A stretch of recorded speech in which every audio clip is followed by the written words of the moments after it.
6 বছরের একটা বাচ্চা সকালে মক্তবে গেল। মক্তবে যাওয়ার পরে পড়ার ফাঁক দিয়ে তার উস্তাদ তাকে বলতে লাগলো যে আমরা মুসলমান, আর মুসলমানদের প্রথম কাজ হচ্ছে 5 ওয়াক্ত নামাজ পড়া। আর যে ব্যক্তি 5 ওয়াক্ত নামাজ না পড়বে তাকে আল্লাহ অনেক বড় শাস্তি দিবেন, তাকে অনেক কঠিনভাবে শাস্তি দিবেন। তখন ওই কথা শুনে মেয়ে বাড়িতে চলে আসলো। মেয়ে বাড়িতে যখন চলে আসলো, বাড়িতে এসে সে কান্না করতে লাগলো।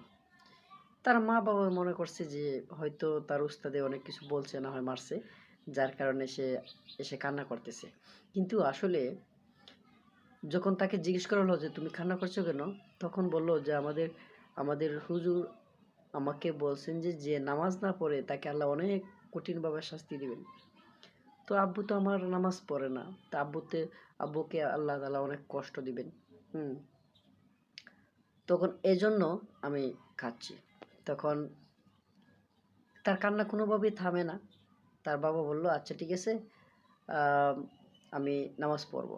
তখন তার কান্নাটা কিছু থামলো এবং সাথে সাথেই তার বাবাও আগে নামাজ কখনোই পড়তো না, কিন্তু এই মেয়ের কথায় সে সাথে সাথেই নামাজে দাঁড়িয়ে গেল। তখন মেয়ের মুখেও হাসি ফুটল এবং বাবা মেয়ে দুজনেই হাসতে লাগলেন।